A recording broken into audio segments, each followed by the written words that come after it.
This show is produced by the Hartman Media Company. For more information and links to all our great podcasts, visit hartmanmedia.com. Welcome to the American Monetary Association's podcast, where we explore how monetary policy impacts the real lives of real people and the action steps necessary to preserve wealth and enhance one's lifestyle. It is my pleasure to welcome someone who is a complete Bitcoin expert, like every question you ever wanted the answer to about Bitcoin. Kiara Bickers has it, and she's the author of Bitcoin Clarity. She's coming to us from Austin, Texas today. She's a consultant. She is a developer, I believe, or at least works with developers on developing all sorts of Bitcoin-related products and so forth. And it's just fantastic to have her here. Welcome. How are you? Hey, thank you so much for having me. I'm doing great. It's good to have you. So, the first thing I want to ask you, and thank you for what we already have discussed off air, that was fascinating. Maybe we'll get into that here on the interview. But the first thing I want to ask you is, are you a Bitcoin maximalist? Are you Bitcoin only? Or do you have an interest in or deal with other cryptocurrencies?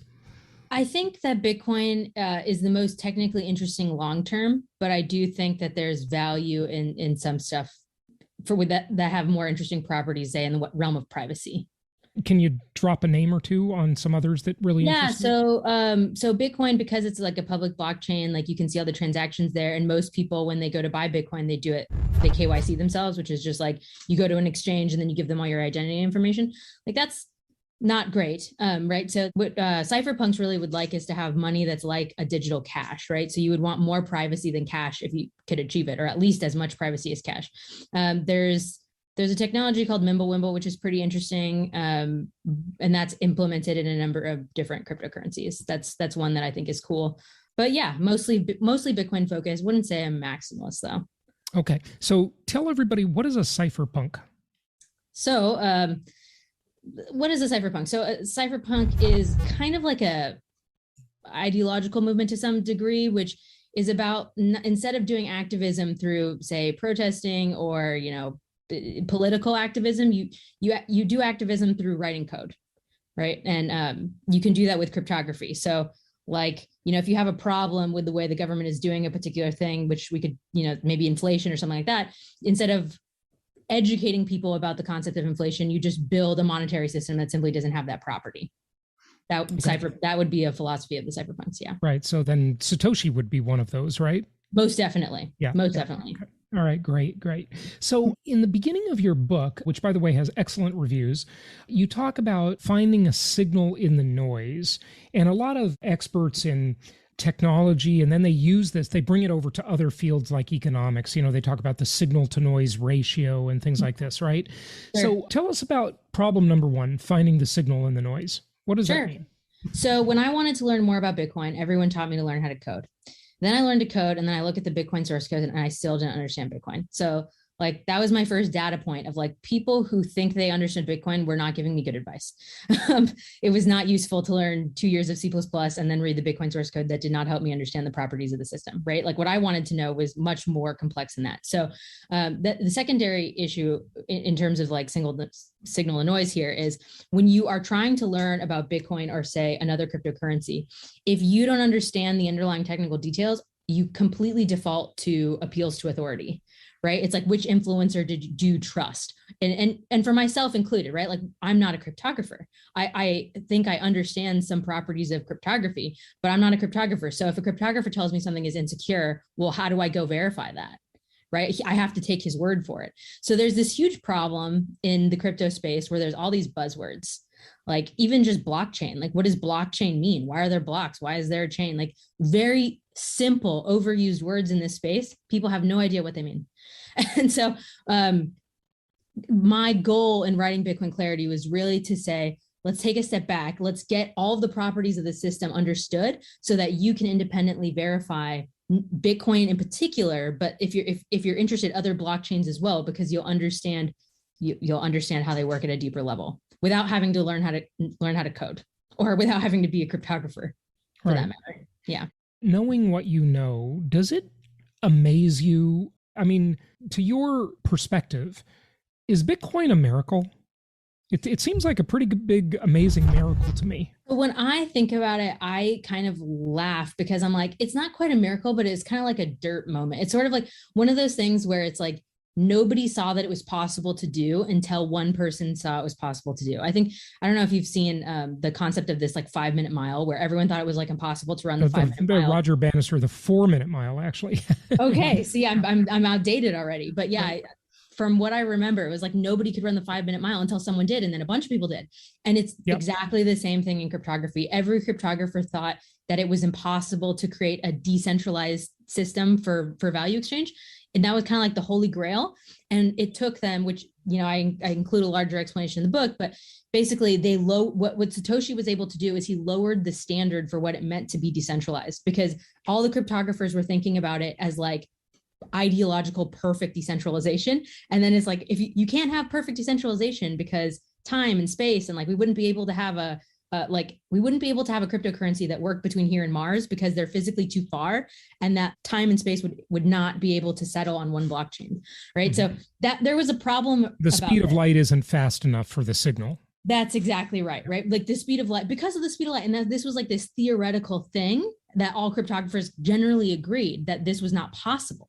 And then what Satoshi did was just like, well, it doesn't really need to go very far. Like it only needs to go to the next node, right? So it's like, and that's actually why transactions are grouped together in blocks, is because you can't know the time of a particular transaction, but you can know that all these transactions had happened in roughly the last 10 minutes. So everyone was trying to timestamp individual transactions, but in a distributed network, that's not possible. So what Satoshi did is group them together in blocks, which was like the aha moment. Would you call that a miracle? It's ingenious. It was so obvious after the fact. So he was practical then, when everybody else was being too idealistic and expected too much from the network, right? Yeah, I mean, there's definitely trade-offs, because that means that they're not quite instant transactions, right? They take as long as it takes for the block time. So that's about 10 minutes on average. Yeah. Okay. So what do you want people to know about Bitcoin and cryptocurrency? Just take us through maybe some of the big things that people really fail to understand or grasp about it. I think the biggest thing, which touches on like the first problem, right, of just signal over noise, is that there's so much noise in this space. You could be an extremely educated investor, but if you don't understand how these systems work, there's absolutely no way for you to evaluate one system from the next, right? Like it's just so easy for someone to say, my blockchain has twice the transaction throughput as Bitcoin, or 100 times more. And if you don't actually understand like how that maps, like how that's working, there's no way for you to know if that's legitimate or not. And there's like, it doesn't take much technical knowledge to move the needle in terms of how you see these things. But that's what I try to give people, is like, what's the minimum amount of technical knowledge that you need in order to be able to understand, right? And not just like regurgitate buzzwords. Yeah, right. Okay, good. I kind of look at Bitcoin and I think and by the way, I just want to state where I'm coming from. I've stated this before, but for you and other listeners who maybe haven't heard me say this, I would love nothing more than to see a decentralized currency that is run by the people rather than central planners take over the world. I would love that, okay? Because I think it's just good for human liberty and democratic ideals and so forth.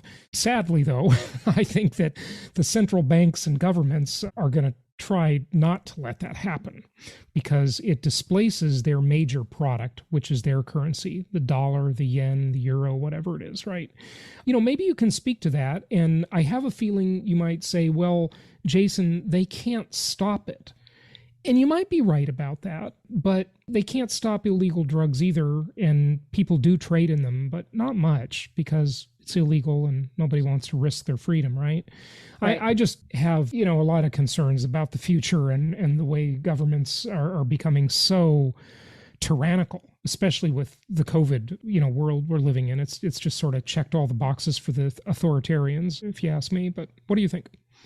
I think you're right about that. There is definitely some concern about regulation. I think that the Bitcoiners as like a community are so tight-knit about being Bitcoin first before, I would say the identity of being a Bitcoiner probably comes before being an American for a lot of Bitcoiners, or, whatever their national identity is, almost certainly, because that cypherpunk mentality is almost like anarchistic. It's like it's more about your individual liberty than about this national identity that you have. So if that were ever to happen in a particular country, I think people would leave. And I don't see a world that everyone, attacks Bitcoin simultaneously. Like the world is just too large for that. And like, maybe that's the goal, right? Because we're seeing the centralization pressures that's happening with COVID and like, all the vaccine passports and stuff like this. So the fear is definitely there that there is some sort of agenda that is pushing in that direction. I won't say, oh, they can't stop it, because,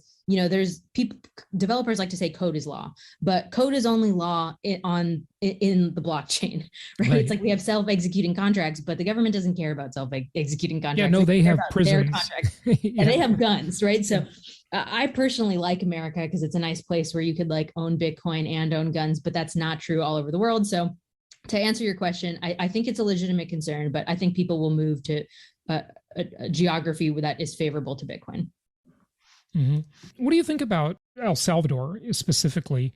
And, Portugal also very crypto friendly, and Puerto Rico, but namely El Salvador. I mean, do you think that experiment is going to work? Do you think it's going to expand to another country? This experiment is sort of happening in parallel to the CBDC stuff, which is like, will central banks create a digital currency that competes with Bitcoin, or will Bitcoin get adopted faster? Right.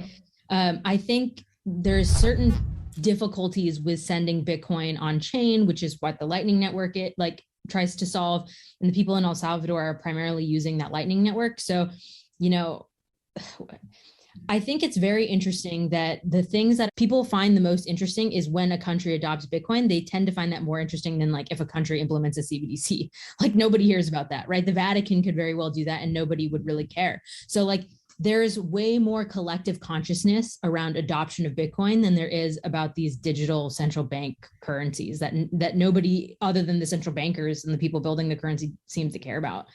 So I'm hopeful that that this will continue. And it seems like, Portugal is not in the best economic shape. And, there's an incentive for these countries to do something. We see something similar in the United States with like the state of Wyoming, which I think lost some oil business. And now they're trying to be like the at the forefront of the legislative work when it comes to Bitcoin. And they're doing a great job of that. You can incorporate a DAO out there. Like, I don't know anything about it, but I know that it exists and that people are trying to make this their niche because they know this is where the money is. Yep. Yeah, no, they're being smart about that. No question about it. So tell us what some of these buzzwords are that we hear about, DeFi, DAO, all of these things. What do those things really mean? I mean, decentralized finance. Is Bitcoin DeFi, or what's DeFi? So I have my opinion of DeFi, but I'll take a step back and say what I try to do is get exactly very clear about what things are at a technical level. So before we started this podcast, we were talking about UTXOs and what those were and what Bitcoin was at like the lowest level of actual data to remove all the mysticism. I think in Bitcoin, it's very easy to get concrete about terms because in comparison to other blockchains, it's actually a very simple system. So like when we talk about Bitcoin, we can say like what a smart contract means in Bitcoin is the ability to lock and unlock data and then send it over, like send value securely over the insecure internet. That's what Bitcoin is designed to do. Now, when we start to get into more complex concepts like decentralized organizations or DEXs, which are like these, decentralized exchanges, it's harder to map the technical details exactly. But I could talk a little bit about one of the big buzzwords is smart contracts. Okay. And smart contracts originally, the goal of a smart contract, but before Bitcoin existed, was how do we send value securely over the secure internet, right? And Bitcoin was the smart contract that solved that problem. And then once Bitcoin existed, everyone because Bitcoin was such a small community of people, like I'm talking like 2012 era, right? Like and most of them were developers. Smart contract as a term hadn't hit peak hype. So once Ethereum came onto the scene and they said, hey, we have this new thing called smart contracts, they sort of redefined what smart contract meant in the collective consciousness. Because nowadays when people say smart contracts, they do not mean Bitcoin, right? Like they usually mean Ethereum or some other, similar comparable, like a Solana or something like that, or Cardano. They mean a layer 2 development language to program other types of contracts. So the problem with this is that like smart contract doesn't mean anything in and of itself, right? Like nobody knows what that means just by hearing those two words. It's not obvious. So when you say smart contract to someone, how do you unpack that term? Well, it's sort of like saying, like, do you believe in God, right? It's like everyone has a different version of what God is in their head. And there's no way for you to know exactly that you guys have the same definition. So my definition is sort of the Bitcoin thing, but I understand that most people mean the second layer. For Ethereum and for Solana, when you program smart contracts, it's a very limited set of things that you can actually technically do. And what people who are not in the blockchain space think they can do is any human readable contract. So it's like, if you were to think of a human readable contract and then try and map that onto a blockchain, like that just wouldn't work, right? These are the idea of a legal contract and a smart contract in the digital sense, just two totally different things. So that's one of the biggest buzzwords that's sort of hard to dissect, I think. Okay. You asked another one about DAOs, which is like an even larger concept. Right. Yeah, I'm just looking for you to demystify any of these things that people are always hearing about, sure. And so feel free to pick your own. It doesn't need to be. So let's talk about DEXs real quick. Okay. So in the early days of cryptocurrency, it was, let's just say it was like Bitcoin, Litecoin, and then a series of other altcoins, right? The biggest problem with all these altcoins was nobody knew how to value them. So what people would do is they looked at Bitcoin and they said, okay, Bitcoin is divisible up until 9 points and it has a 21 million supply. Let's increase the supply and let's increase its divisibility and see if those attributes make things more or less valuable. And that's basically what Litecoin is, right? It's a higher supply, and I think it's more divisible. I can't remember. But people it didn't really move the needle. So what was happening is people were just creating tons of these altcoins and nobody knew how to value them. And it was really difficult to get them listed on exchanges. So these were just some of the problems. DEXs, the concept of a DEX is invented, which is basically like, I don't mean to use the term smart contract because we already said that's an overloaded term, but basically what this allowed people to do is, let's say you have some sort of altcoin, you put that in the DEX, and it's kind of weird to say put it in the DEX, right? But basically the way that the DEXs work is because instead of using an exchange to buy and sell, you use you use a smart contract that doesn't have a third party. It's just a decentralized contract. And the way that you have value the way that you make your altcoin valuable is that you stake up another side of the contract, being like Bitcoin or Ethereum, something with a lot of liquidity. And now people can trade from your new coin to Bitcoin, right? And what that did is it meant that if you were going to launch an altcoin, the only way to actually know that it had value was someone was willing to stake to basically give up liquidity on the other side of the swap. Not sure if that makes total sense, but well, it's not going to make sense if people don't understand staking.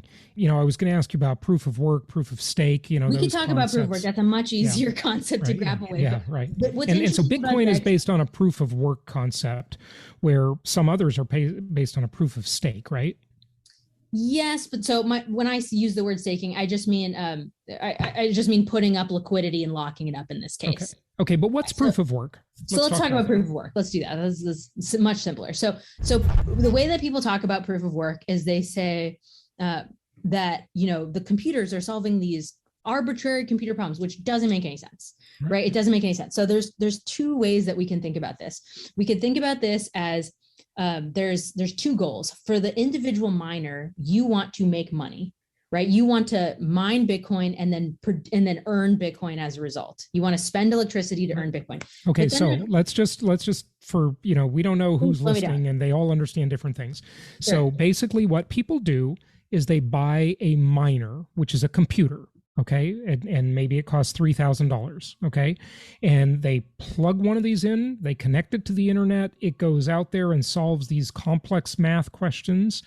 And as it solves them, it earns Bitcoin for solving them. Right. Correct. And the only mystery to reveal here is that all a miner does is it's a particular type of hardware that's designed to only solve that problem in the most efficient way possible. Understood. So that's what an ASIC is. In solving that math problem to earn the Bitcoin, that is proof of work, right? that is doing work and then generating a proof. Oh, okay. There's a distinction. So yeah, people call it proof of work, but what does that mean? Okay. Right. So it means that the miners are doing work, which they're basically burning electricity, and they're distributing a proof that they've done that. Okay. Got it. So that's proof of work. That's the first part of proof of work. That's what's the next part? The second part of proof of work is that's the miner wants to earn Bitcoin, but what the network wants, and this is where you have to kind of put on a hat and think, as if you were designing this system. It's like what the network wants is to be able to confirm transactions in a set amount of time. And it wants to like lock those transactions, like confirm them with like, so that they can't be undone. Right. So as people transact, it posts their transaction to the blockchain. So that everybody and that can actually see it. Requires computing power. So, sure. so there's the altruistic want of the system, and then there's the selfish desire of the miner. And what proof of work does is it balances those two to work symbiotically. So the miner is doing work for the whole network by confirming transactions so they can't be undone, and they're earning Bitcoin as a result. And like at a technical level, they're doing work, they're distributing a proof, and then all of the full nodes, which are like another node in the network, they're seeing that proof and going, yes, you did do the work, you did earn the Bitcoins, validating that, so that on the blockchain, those Bitcoins get allocated to that miner as a reward. Okay. Yeah. So there's proof of work for mining and proof of work for transacting. It's one concept, but there's two sort of parts to it. Yeah. Yeah. Okay. Got it. So compare that to proof of stake, if you would. Well, I can't really do that because we're not really sure if proof of stake is actually feasible. But other coins operate on proof of stake, right? Yes, but is that kind of a myth? Challenge for me to advertising? Make. It's a challenge for me to bring clarity to this topic. Okay. Yeah. Got it. Okay. Yeah. All right. Well, you can pass on it if you want, but any comments? Or, I mean, it's up to you. Well, I mean, Ethereum has said that they're going to do proof of stake. Others claim that they do proof of stake, but it's not exactly clear to me that this is a workable system. And right. I can't parse it out too much more than that. Okay, so it might not be foolproof like the proof of work concept is, right? But the claim by those folks that like proof of stake is that it takes less electricity, it's faster, blah, blah, blah, right? So, okay, when we were talking about like altcoins and how like people would change the divisibility and they would change the total supply, another thing that people try to change to add value is the consensus mechanism. And like, so this consensus mechanism, we talked about proof of work. I'm sort of punting on proof of stake, but there's many, many different types. Like Intel designed proof of elapsed time, which basically, if you trust Intel's hardware, then they can prove that time has elapsed, and then they say that that's secure. There's also proof of storage that's been designed by Bram Cohen of Geocoin, which is another concept of just like if you have storage, you can prove that you are allocating it for the network, and they call that farming instead of mining. And then some of these are sold as like green alternatives, but that's kind of a questionable thing. Like, is it really green if it requires all this hardware still? So also, do we want something that's green? Because anyway, yeah, we could go into that. But well, I'd love you to address that one. You just opened a door that probably don't leave us hanging on. Do we want something that's green? Is there a reason we don't? Well, the whole point of having this currency that is scarce, right? It's like something that has a cap supply and that represents some sort of sound monetary policy, right? I'm referring to Bitcoin in this case. The only way that you can really achieve that we're aware of is how do you make digital space scarce? Like you can have a database and you can cap the number of entries in the database to 100, and now you've kind of artificially made it scarce. But with Bitcoin, what Bitcoin does is, because you're actually burning real world resources with a known value. Now I'm referring to proof of work in this case. Because you're burning electricity, that is what is giving Bitcoin value through mining. And I call that, there's a chapter in the book called The Alchemy of Mining. And it's, if you're not doing that process, like if you're not taking some sort of valuable thing offline, and then it's very difficult to make something valuable unless you've proven that it's requiring resources. Yeah, fair enough. That's why it needs to take electricity. Right. That's why it needs to take electricity. Yeah. Right. So with proof of stake, you're just like holding the coins, and then that proves that they're valuable. Like that doesn't, from an economic level, that really just like, I can't fully make sense of that. And maybe I'm also holding an artificial standard but I don't know. Time will tell on that one. Okay, interesting. I could talk to you for 2.5 days, okay? And we don't have 2.5 days. Sure. Wrap it up with any comment you have, anything you want to share with people, question I didn't ask you. There's obviously way more in the book. I mean, I just downloaded the book. I can't wait to dive into it. The reviews are excellent, but just what else do you want people to know?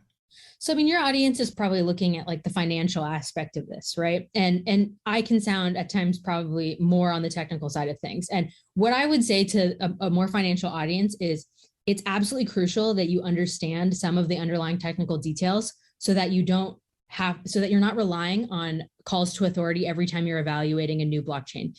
I'm very bullish on Bitcoin long term, but there are going to be avenues for other use cases outside of just Bitcoin. Like Bitcoin created an entire asset class, right? And the Bitcoin maximalists advocating for Bitcoin, I think what will happen is Bitcoin will become, maybe there's only a 10% chance of this or something like that. But if this becomes some sort of dominant currency, there's going to be other blockchains that settle Bitcoin, right? It's going to become very complex in the blockchain space. And if you're an investor in this space, I think it's important to be able to understand some of the technical details. And I'm not talking about cryptography here. I'm just talking about like enough to be dangerous and to be able to evaluate what's going on without just listening to what my opinion is, right? So what I try to do in the book is I try to give readers and viewers on my YouTube channel the mental models to be able to see these systems and evaluate these systems for themselves so that they're not relying on other people's opinions to make those decisions.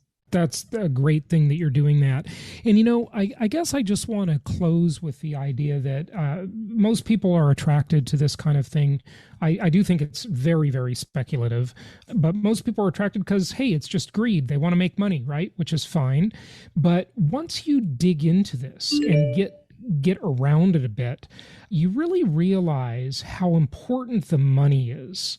And when you fix the money, you fix almost everything in society. It's truly incredible. I had Saifedean Amos on my show. He wrote the Bitcoin Standard, great book. And, when you look at history and you look at how you really get to see how money debases culture. His new book is interesting on that too, the Fiat Standard.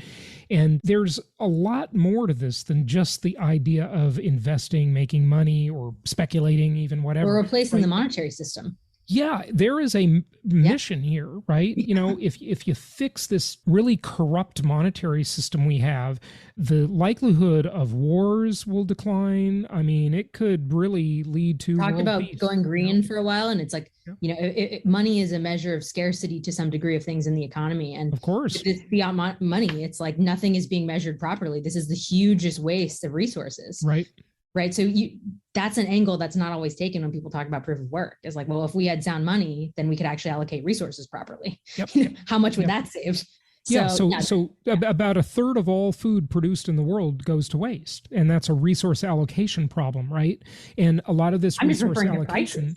Because of with fiat, with the subsidies and everything, there's no accurate way to price things. Right, exactly. So the reason there is waste in the system, whatever it is, food, whatever, it doesn't matter, is because of all these distortions created because the measuring stick is so flawed, right? And that's, this solves the problem. Yeah. It really does. Yes, it absolutely does. And I think what people are having some trepidations about right now is everyone's focused on how to evaluate Bitcoin. But in the future, if Bitcoin ends up being successful, like more successful than it already is, then it'll be the reverse, right? It's like Bitcoin will be used to evaluate the value of other things. But because nobody understands, this concept is just too meta. Like very few people actually understand the blockchain, understand Bitcoin. So they view it as speculation. And certainly the future of Bitcoin is not inevitable at this stage, right? But I'm more cautious than probably Saifedean would be. But this is my more balanced view on the issue. But yeah, that would be what I'd say about Bitcoin right now. Very, very interesting. This is the best industry to work in. Yeah, it's great. I'm going to write a second book that's going to talk more about the economic side of things and stuff like that. Yeah. It's a fascinating pursuit, fascinating discussion. Give out your website. That is getbitcoinclarity.com. getbitcoinclarity.com. Excellent. People should check out the book. It's got great reviews and it's available in all the usual places. Thank you so much for joining us and teaching us about these very important concepts. Yeah, thank you for having me. Thank you so much for listening. Please be sure to subscribe so that you don't miss any episodes. Be sure to check out the show's specific website and our general website, hartmanmedia.com, for appropriate disclaimers and terms of service. Remember that guest opinions are their own, and if you require specific legal or tax advice or advice in any other specialized area, please consult an appropriate professional. And we also very much appreciate you reviewing the show. Please go to iTunes or Stitcher Radio or whatever platform you're using and write a review for the show. We would very much appreciate that. And be sure to make it official and subscribe so you do not miss any episodes. We look forward to seeing you on the next episode.